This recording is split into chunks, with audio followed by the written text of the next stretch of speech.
Okinawa జపాన్లో ఒక చిన్న ఐలాండ్. ఈ ఐలాండ్ స్పెషాలిటీ ఏంటో తెలుసా? ఇక్కడ బ్రతికే ప్రతి ఒక్కరూ సెంచరీ కొడతారు. క్రికెట్లో కాదు, లైఫ్లో. ఎస్, ఇక్కడ ఉండే చాలా మంది 100 సంవత్సరాలు బ్రతుకుతారు. 100 సంవత్సరాలు బ్రతకడం అంటే ఏదో బెడ్ మీద పడిపోయి సర్వై అవుతూ ఉంటారులే అనుకుంటారేమో.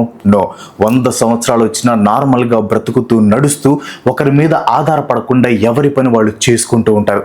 ఇక్కడ 100 సంవత్సరాలు బ్రతకటం అనేది చాలా నార్మల్ విషయం. ఇక్కడే కాదు, జపాన్లో లైఫ్ ఎక్స్పెక్టెన్సీ అనేది చాలా ఎక్కువ. మంచి ఆరోగ్యంతో జనాలు ఈజీగా 80 నుంచి 85 సంవత్సరాలు బ్రతికేస్తారు. 85 సంవత్సరాలు. మన ఇండియాలో 30 సంవత్సరాలకి డయాబెటీస్, బ్లడ్ ప్రెషర్, హార్ట్ డిసీజులు. ఒకవైపు జపాన్ 85 నుంచి 100 సంవత్సరాలు బ్రతకటం వైపు పరిగెడుతుంటే మన ఇండియన్స్ మిడిల్ ఏజ్ని రీచ్ అవ్వటం పెద్ద టాస్క్ లాగా మారిపోయింది. జపాన్ లైఫ్ ఎక్స్పెక్టెన్సీ ప్రతి సంవత్సరం పెరుగుతుంటే ఫాస్టెస్ట్ గ్రోయింగ్ కంట్రీ అయిన ఇండియా లైఫ్ స్టైల్ డిసీజులతో స్ట్రగుల్ అవుతుంది.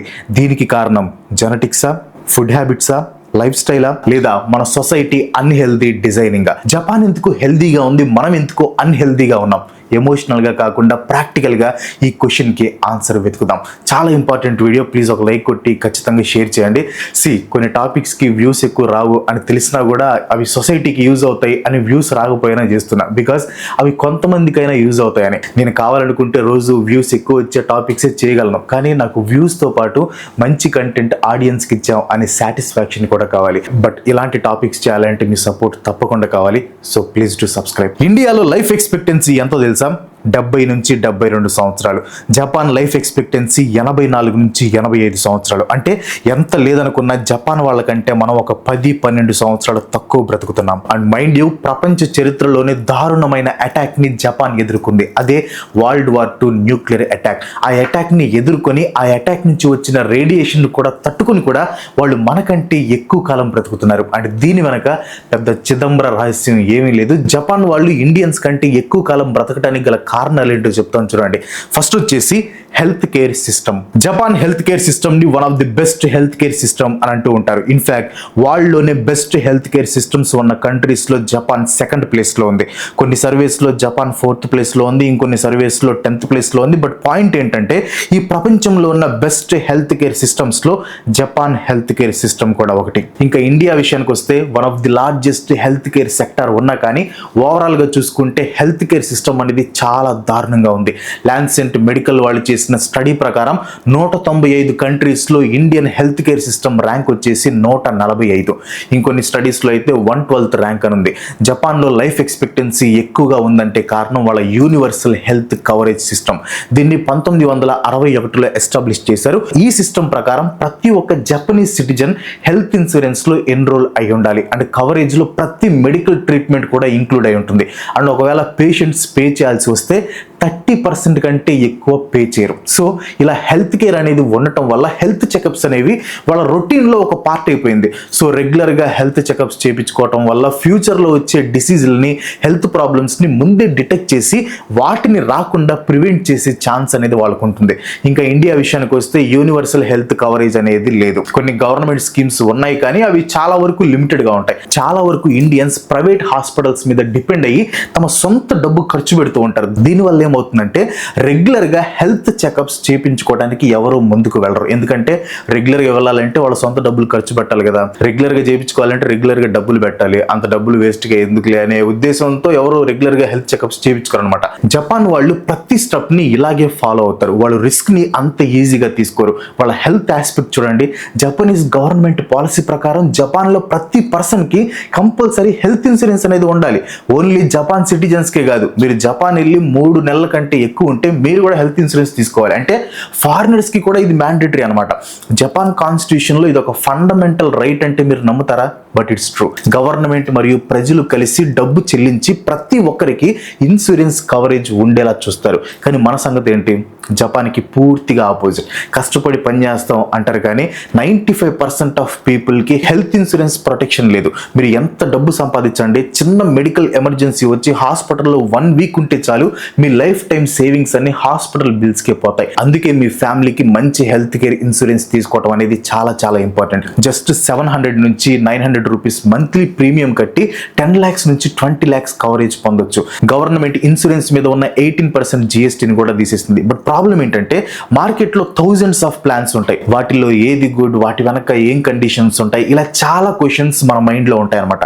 దానికోసమే నేను పర్సనల్ గా డిట్టో ఇన్సూరెన్స్ ని రికమెండ్ చేస్తాను. ఇది జీరో ద బ్యాక్డ్ కంపెనీ అనమాట. మీ నీడ్స్ కి తగ్గట్టు మీకు బెస్ట్ ప్లాన్ ని సజెస్ట్ చేస్తారు. అండ్ బెస్ట్ పార్ట్ ఏంటంటే ఇట్స్ ఫ్రీ ఆఫ్ కాస్ట్. వేరే వాళ్ళలాగా వీళ్ళు స్పామ్ కాల్స్ చేయరనమాట. రేపు ఏం జరిగినా లేదా మీ క్లెయిమ్ రిజెక్ట్ అయినా డిట్టో టీమ్ మీ సైడ్ ఉండి పేపర్ వర్క్ అన్ని చూసుకుంటుంది. సో డిలే చేయకండి. లింక్ వచ్చేసి కింద డిస్క్రిప్షన్ లో ఇచ్చాను. డిట్టోతో ఇప్పుడే ఫ్రీ కాల్ బుక్ చేసుకొని మీ ఫ్యామిలీ ఫ్యూచర్ ని సెక్యూర్ చేసుకోండి. అండ్ నెక్స్ట్ వచ్చేసి portion control 80% rule. Okinawa island లో ఒక ఫేమస్ ఫ్రేజ్ ఉంటుంది, హారా హాచిబు. దీని అర్థం ఏంటంటే eat until you are 80% full. అంటే మీరు కడుపు నిండా కాకుండా 80% మాత్రమే తిని ఒక 20% ఖాళీ ఉంచుకోండి అని అర్థం. ఓన్లీ ఒకినావా వాళ్ళు మాత్రమే కాదు, జపాన్ వాళ్ళంతా ఇదే రూల్ ని ఫాలో అవుతారు. వినడానికి ఈ కాన్సెప్ట్ కాస్త సిల్లీగా ఉంటుంది, కానీ జపాన్ వాళ్ళు హెల్దీగా మనకంటే ఎక్కువ కాలం బ్రతకడానికి ఇది ఒక మెయిన్ రీజన్ అనమాట. ఇప్పుడు ఇండియాకి వద్దాం. అన్లిమిటెడ్ ఫుడ్ ఆఫర్స్ అని, all you can eat buffets, Baahubali thalis, Ballala Deva biryanis, ఇలా ఒకటి కాదు రెండు కాదు. నాకు చిన్నప్పుడు బట్టల మీద ఉండే ఆఫర్లు ఇప్పుడు ఫుడ్ మీద ఉంటున్నాయి. పెట్టిన డబ్బులకి న్యాయం చేయాలని కడుపుకు మించి తింటూ మన బాడీస్ కి అన్యాయం చేస్తున్నాం. ఇలా అతిగా తినడం వల్లనే ఇండియన్స్ కి ఒబిసిటీ అనేది విపరీతంగా పెరిగిపోతుంది. టాప్ 3 ఒబిసిటీస్ ఉన్న నేషన్స్ లో ఇండియా కూడా ఉంది. అండ్ ఇండియాలో 70% ఓవర్ వెయిట్ తో సఫర్ అవుతుంది.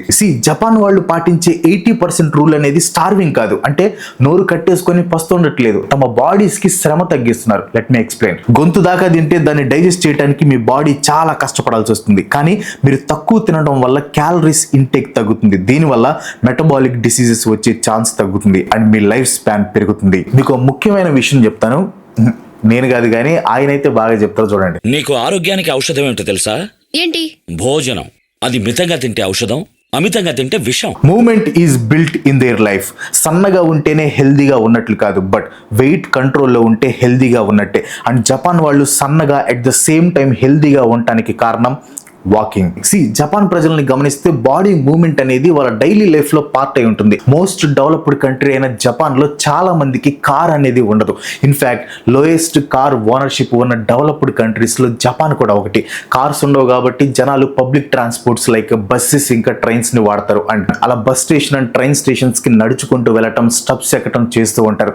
జపాన్ వాళ్ళు ఇలా వాకింగ్ ఎక్కువ చేస్తారు కాబట్టి అక్కడ కొన్ని ప్లేసెస్ లో పీజో ఎలక్ట్రిక్ టైల్స్ ని ఇన్స్టాల్ చేస్తారనమాట. ఇవేం చేస్తాయి తెలుసా? మనుషులు దాని మీద నడిచినప్పుడు మెకానికల్ ఎనర్జీని ఎలక్ట్రికల్ ఎనర్జీలోకి కన్వర్ట్ చేస్తుంది. ఆ ఎలక్ట్రికల్ ఎనర్జీని స్టోర్ చేసి తర్వాత వాడతారు. అందుకే అంటారు జపాన్ వాళ్ళు ఫ్యూచర్లో ఉంటారని. ప్లస్ జపాన్ ఒక వాకింగ్ ఫ్రెండ్లీ కంట్రీ అనమాట. ఇక్కడ రోడ్లు కానీ ఫుట్పాత్లు కానీ ఎక్స్ట్రీమ్గా క్లీన్గా ఉంటాయి. ఇప్పుడు మన ఇండియా దగ్గరికి వద్దాం. మన దగ్గర ఫుట్పాత్స్కి రోడ్స్కి తేడా ఉండదు. ఒకసారి ఈ వీడియో చూడండి.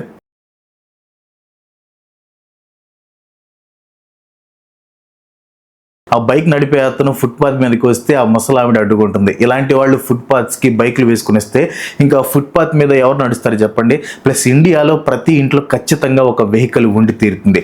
లాస్ట్ 2 decadesలో వెహికల్ ఓనర్షిప్ అనేది చాలా వరకు ఇంక్రీజ్ అయింది. దాంతో నడవటం అనేది చాలా మంది మర్చిపోయారు. జపాన్లో ప్రతి ఒక్కరూ ఆన్ అండ్ యావరేజ్గా ప్రతిరోజు 8,000 స్టెప్స్ నడుస్తారు. అది ఇండియా విషయానికి వస్తే వద్దులే, బాగోదు. రోజుకి 10,000 స్టెప్స్ నడవాలని చెప్పి అవి స్మార్ట్ ఫోన్స్లో కొని వాటి సేల్స్ పెంచుతున్నారు. కానీ నిజంగా 10,000 స్టెప్స్ డైలీ నడిచే వాళ్ళ సంఖ్య చాలా అంటే చాలా తక్కువ. జపాన్ వాళ్ళ డైలీ లైఫ్లో మూమెంట్ అనేది ఉండటం వల్ల వాళ్ళు జిమ్కి వెళ్ళాల్సిన పని లేకుండా ఫిట్గా హెల్దీగా ఉంటూ ఎక్కువ కాలం బ్రతుకుతున్నారు. ఇంకా మనం రీల్స్ కోసం తప్ప కాలు బయట పెట్టకుండా టైప్ 2 డయాబెటీస్, హార్ట్ డిసీజ్లు, ఒబిసిటీ బారిన పడుతున్నాం. నెక్స్ట్ వచ్చేసి టైప్ ఆఫ్ ఫుడ్.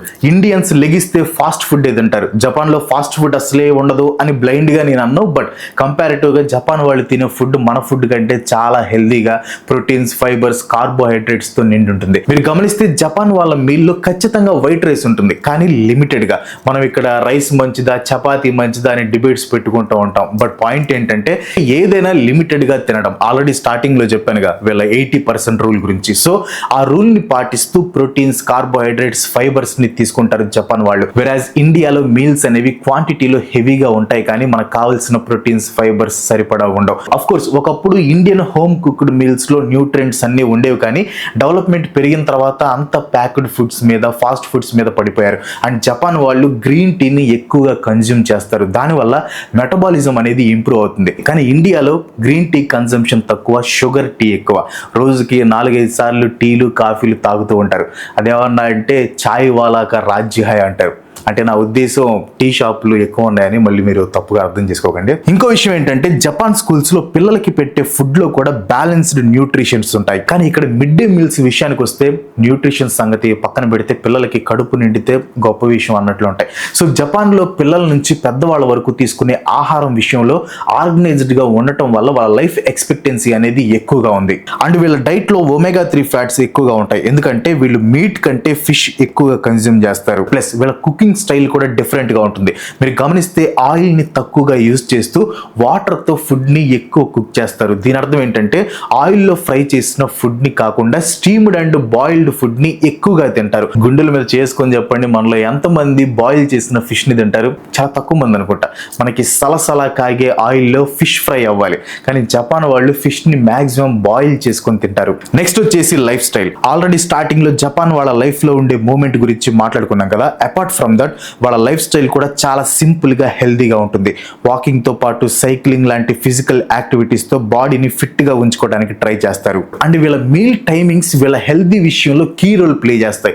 నార్మల్ గా మనకి డిన్నర్ అంటే నైట్ 10-కో 11-కో అవుతుంది, కానీ వీళ్ళ డిన్నర్ ఈవినింగ్ 6 or 7కి అయిపోతుంది. అంటే అందరూ కాదు, బట్ మాక్సిమం పాపులేషన్ ఇదే ఫాలో అవుతారు. ఇలా చేయటం వల్ల డిన్నర్ అండ్ స్లీప్ మధ్యలో టైం పెరిగి ప్రాపర్ డైజెషన్ జరుగుతుంది, మెటబాలిజం హెల్దీగా ఉంటుంది. మన ఇండియన్ లైఫ్ స్టైల్ దారుణంగా ఉంటుంది అని అన్న కానీ హెల్దీగా అయితే ఉండదు.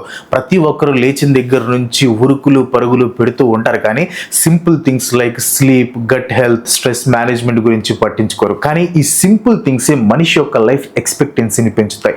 సో ఇవి జపాన్లో లైఫ్ ఎక్స్పెక్టెన్సీ ఎక్కువగా ఉండడానికి గల కారణాలు. అండ్ నేనేదో కావాలని ఇండియాని తక్కువ చేయడానికి జపాన్తో కంపేర్ చేయలేదు. ఇండియా జీడిపిలో జపాన్ని దాటేసింది అని గొప్పగా చెప్పుకుంటున్నాం, కానీ లైఫ్ ఎక్స్పెక్టెన్సీలో జపాన్ ఎలా ఉందో ఒక రియాలిటీ చెక్ మీ ముందు పెట్టాలనుకున్నాను. అండ్ మనం కొన్ని వీడియోస్ చూస్తూ ఉంటాం, Japan is living in future అని, జపాన్ ఈజ్ లివింగ్ ఇన్ 2050 అని. అవి చూసి జపాన్తో పోటీ పడాలి అనుకుంటాం, మంచి విషయమే. కానీ లైఫ్ ఎక్స్పెక్టెన్సీలో జపాన్ కంటే చాలా వెనకపడిపోయి ఉన్నాం. జపాన్ ఏమీ ఏలియన్ కంట్రీ కాదు కదా, వాళ్ళకేమీ సూపర్ పవర్స్ లేవు. అక్కడ గవర్నమెంట్స్ కరెక్ట్గా పనిచేస్తూ దేశానికి అవసరమయ్యే పనులు చేస్తూ ప్రజల జీవిత కాలాన్ని పెంచుతున్నాయి. ఫర్ ఎగ్జాంపుల్ ఎయిర్ పొల్యూషన్ తీసుకోండి. డెవలప్డ్ కంట్రీస్లో Japan is one of the most polluted country, కానీ ఆ విషయాన్ని అక్కడ గవర్నమెంట్ గుర్తించి పొల్యూషన్ కంట్రోల్ చేయడానికి తగిన చర్యలు తీసుకుంటూ ప్రైవేట్ సెక్టార్స్తో కలిసి పనిచేస్తూ పొల్యూషన్ని కంట్రోల్లో పెడుతున్నారు. కానీ మన దగ్గర పొల్యూషన్ని ఎలా హ్యాండిల్ చేస్తున్నారో నేను స్పెషల్గా చెప్పాల్సిన పని లేదు. కుదిరితే జపాన్ పొల్యూషన్ని ఎలా కంట్రోల్ చేస్తుంది, మనం కూడా అది ఫాలో అయ్యి పొల్యూషన్కి ఎలా చెక్ పెట్టచ్చో వేరే వీడియోలో చెప్తాను. అది మిస్ అవ్వకూడదు అంటే ఏం చేయాలో తెలుసు కదా, ప్లీజ్ టు సబ్స్క్రైబ్. నేను మళ్ళీ చెప్తున్నాను, జపాన్ ఏమీ మ్యాజికల్ కంట్రీ కాదు. అక్కడ వాళ్ళు ఎక్కువ కాలం బ్రతకడానికి జస్ట్ అక్కడి ప్రజలు ఇంకా అక్కడి గవర్నమెంట్కి తమ ప్రియారిటీస్ ఏంటో తెలుసు, అంతే. మనం కూడా మన ప్రియారిటీస్ ఏంటో తెలుసుకుంటే మనం కూడా హ్యాపీగా హెల్తీ లైఫ్ స్టైల్ని మెయింటైన్ చేయొచ్చు. That's all for today. అందరూ హెల్తీగా ఉండండి. నేను కూడా హెల్తీ లైఫ్ స్టైల్ని ఈ మధ్య స్టార్ట్ చేశాను. మీరు కూడా స్టార్ట్ చేసి హెల్తీగా ఉండి ఎక్కువ కాలం బ్రతకాలి అని కోరుకుంటున్నాను. బ్రతికేం చేస్తాంలే అంటే ఇంకా దానికి నేనేం సమాధానం చెప్పలేను, అదే విషయం. రేపు ఏం జరిగినా లేదా మీ క్లెయిమ్ రిజెక్ట్ అయినా డిట్టో టీమ్ మీ సైడ్ ఉండి పేపర్ వర్క్ అన్ని చూసుకుంటుంది.